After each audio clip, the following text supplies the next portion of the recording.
This is the Skol State of Mind podcast. Let's get into the intro. We in our Skol state of mind. We analyze how you play the line. Purple and yellow, we on the grind. D was the host and he's taking time. With expert opinions, we moving dominion. If passion is in you, then let's go continue. Bank on it just like a stadium venue. The topics we serving up just like a menu. We in our prime, high stepping. You feel the seat like it's cold peppers. Harder like Carter, but keep it smiling. Like this was the catch number 1,000. The show you gon' love it. You better tell your mama, cousin. The internet's talking and buzzing. So pull up a chair and just grab a drink. About the Vikings, tell us what you think. Cause we in our Skol state of mind. We analyze how you play the line. Everything purple and yellow, let's take it up a level. Start the show, yeah, it's time. Welcome to the Skol State of Mind podcast. You already know I'm your host, D Woods. Now, I want to get a couple of things off my chest real quick. I probably haven't been dropping a lot of videos. I just want to let you guys know on this channel, I really want to focus more on quality and not quantity. And what I mean by that is like, I really want to take time out and actually process some things before I actually go on YouTube or go on social media and express my opinions, because I feel like I really want my opinions to hold a lot of weight. And I feel like if my opinions hold a lot of weight, that's really going to help my channel grow.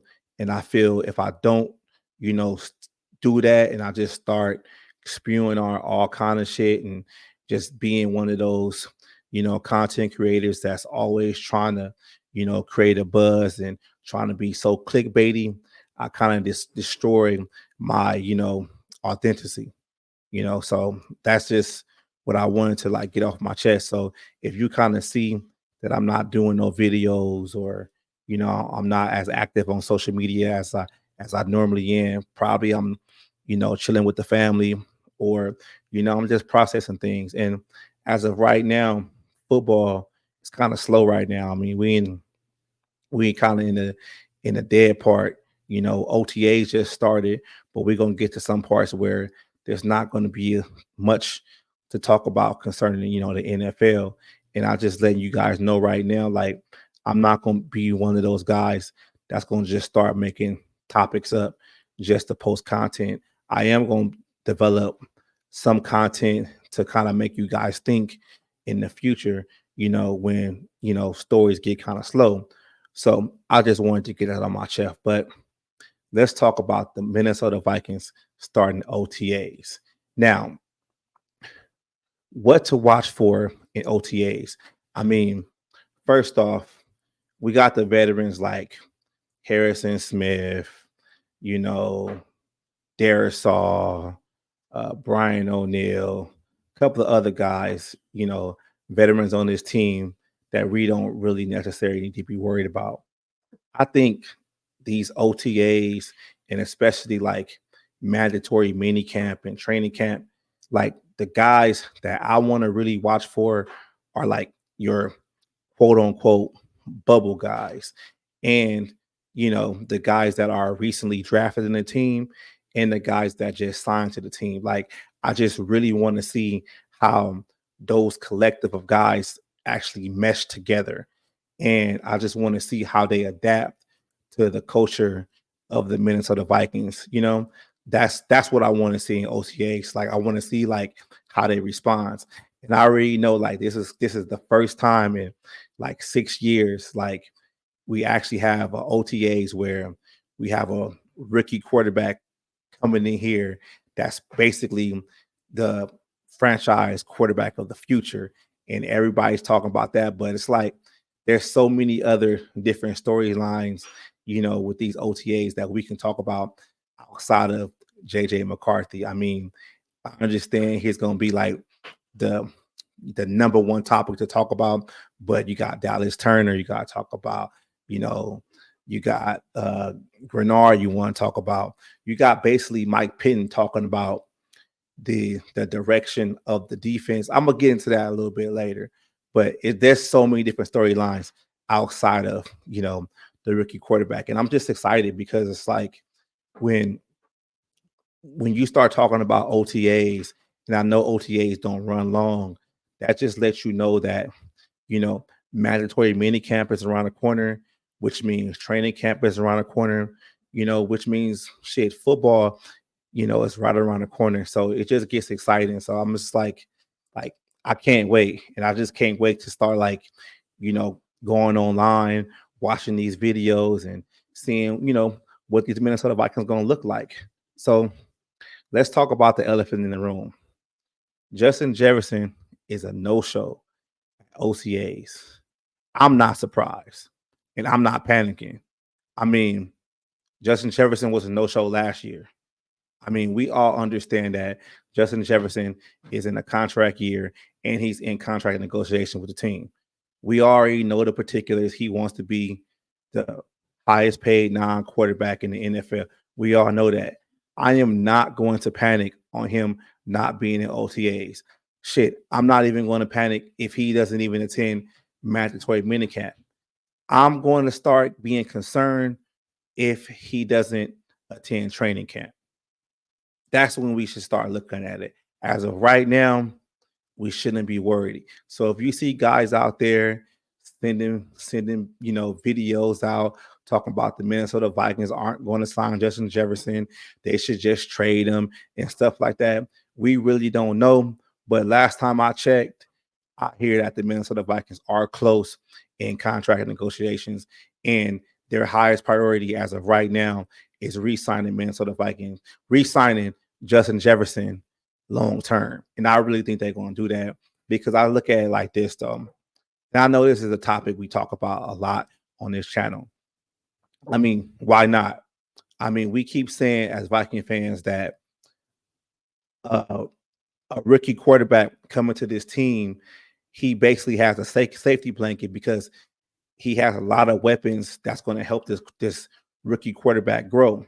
So if that's the truth, then you will want to make sure that you extend one of the best receivers in the league, if not the best receiver in the league. So like it just doesn't make any sense. Like I feel they're going to get it done. I feel there's like a little bit of contract snags here and there, but we got to stop panicking. We got to stop, getting in our feelings about this or whatever. But it is what it is. A deal will get done for Justin Jefferson. So let's talk about Dalton Risner again. I don't like talking about this dude, but just like I said, there's not a lot of news right now. Just read the report that Dalton Risner's new agent, Drew Rosenhaus, has been in heavy contact with the Minnesota Vikings to kind of gauge their interest. But the Vikings have basically said they want to see how Blake Brandel does at left guard, which led me to believe, like, hey, bro, we don't want you back. Like, chill. Go find a job somewhere else. I get so fucking tired of so many people on social media talking about Dalton Risner. We should sign Risner. Why Risner hasn't been signed? This is the second straight year that Dalton Risner hasn't been signed in the offseason. Now, I feel he might get signed, in the future. Maybe somebody gets hurt or maybe they need a camp body. But I feel like him coming back to the Minnesota Vikings is not going to happen. And I really wish some Viking fans just let that shit go. Please let it go. As of this point right now, I will not be talking about Dalton Risner on this channel no more. Moving on. Now, I talked about this a little bit about, Mike Penton, in his interview talking about the new look defense. And that was interesting to me because I kind of felt like, Mike Pettin's talking about a new look defense. Like, how come Brian Flores isn't talking about new look defense? And I don't want to get into the debate. It's like, oh, is the Minnesota Vikings preparing for, Brian Flores to leave in the future? So Mike Pettin is stepping up. I'm not going to get into that shit because I don't think it's that. But I do think what it is this. I believe that last year, Brian Flores was brought in here to kind of help a bad defense. We was one of the worst defenses in the league. And I felt like he brought the defense and kind of made them honest. And for the most part of the season, we were like a top 10 defense, basically, you know, and the levees busted. And then the defense got bad again and stuff like that. So I believe what Mike Penn is talking about is basically like now, since they actually went in free agency and got guys that they feel can fit their system, and then they drafted guys that can fit their system. Now they don't have to scheme so much for this defense, and they can kind of play straight up. Like I listened to Luke Bryan, and like he made a good point, not too long ago in his, in this Locked On podcast for Locked On Vikings, and he made a good point by basically saying that the Vikings weren't able to on defense to win one-on-one battles. Now I think now that the Vikings have their guys that they can believe in, they might be able to win one-on-one battles on defense. I want to see it. I think they might be able to play straight up. And I think this defense might be a top 10 defense legitimately this year. I mean, even though like you have the subtractions of Daniil Hunter, I'm not going to even talk about the subtraction of Marcus Davenport because he never really played. DJ Wanham was solid. You got guys like that have left the team, but I think like when you're just talking about the pass rusher room has gotten so much more depth and younger and more dynamic. I mean, not always, but we seem to talk so much about JJ McCarthy in the draft, and that's granted because he is the quarterback. But the Vikings did draft Dallas Turner in the first round too. So, and I think he's going to be a stud. So it's kind of like the Minnesota Vikings are like they playing with house money, and I'm saying like it's going to be so interesting to see like what this defense is going to look like. And like to me, I'm like really happy that Harrison Smith actually stayed with the team for another year, because it's like just having that field general that can basically be a coach on the field that can translate the terminology from the coach to the players, easily. I mean, I'm not sure how long you guys out there have been following the Vikings, but I remember when Mike Zimmer was here at the coach and Terrence Newman was able to help the cornerbacks basically with the terminology that Mike Zimmer wanted to talk about, and he was able to translate that to the players. I think you always need players like that, on the roster. And I understand players age out, and sometimes players, their skill level doesn't, always be what it was when they were younger. But like that kind of stuff translates to me. So I'm interested to see what his defense looks like. Like, it might be one of them smash mouth defense, and considering what this division looks like, we might need that defense. And the way this offense might struggle a little bit. So we might need his defense to stand out.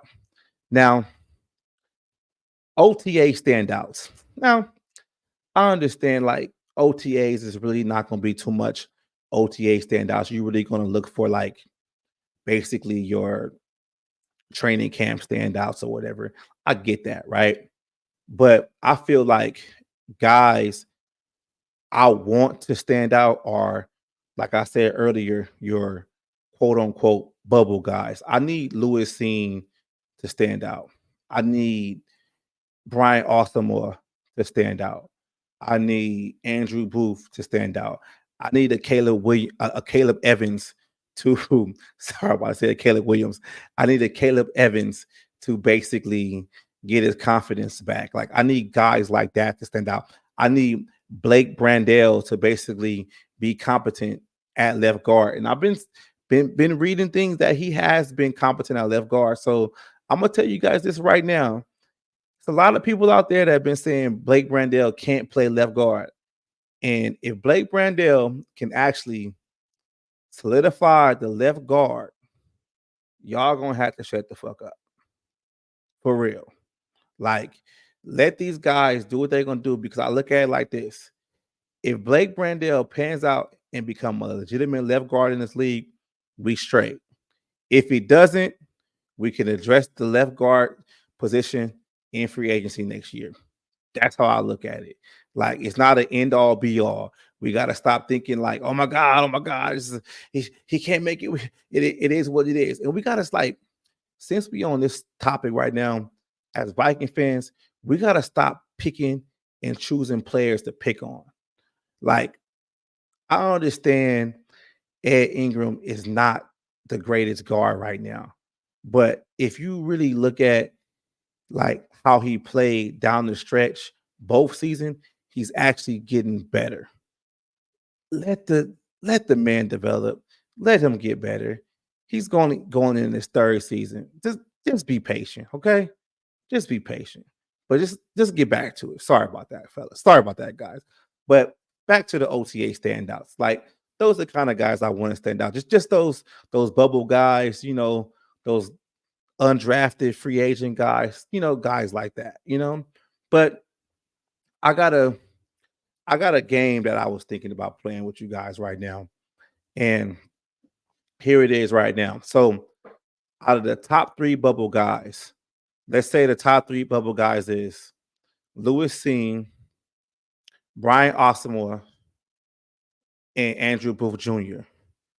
You got to be able to cut one, trade one, roster one. All right. If y'all in the comments, y'all tell me what y'all going to do with that.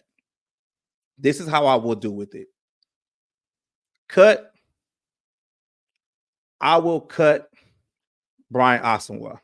My reasoning for that is I feel like the linebacker position right now is a little bit deeper than what it was a few years ago. And I feel like, he's not really a consistent special teamer. So cut bait, 3rd round pick, just move on. I don't really see, any upside in Asamoah right now. And he's a smaller dude. I don't think he's a thumper like that anyway. Say, move on. I know Kwesi is kind of attached to them because of the, their heritage or whatever. I get that. But I say you cut Brian Asamoah. Trade.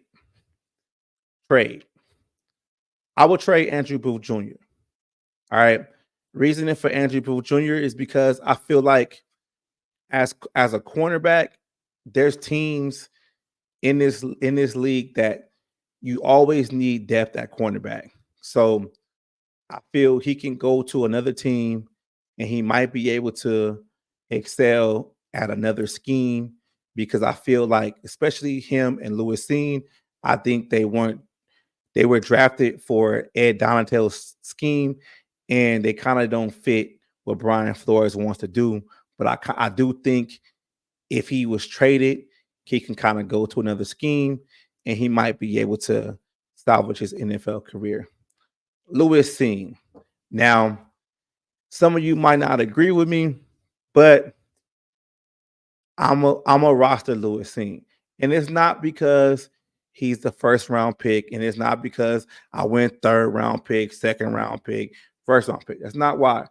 I actually believe that Lewis Seen lost a year because of the injury.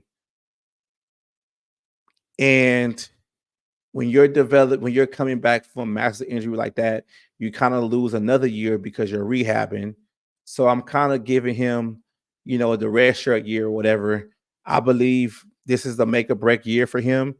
And I kind of feel like his upside, he's talented, he's athletic.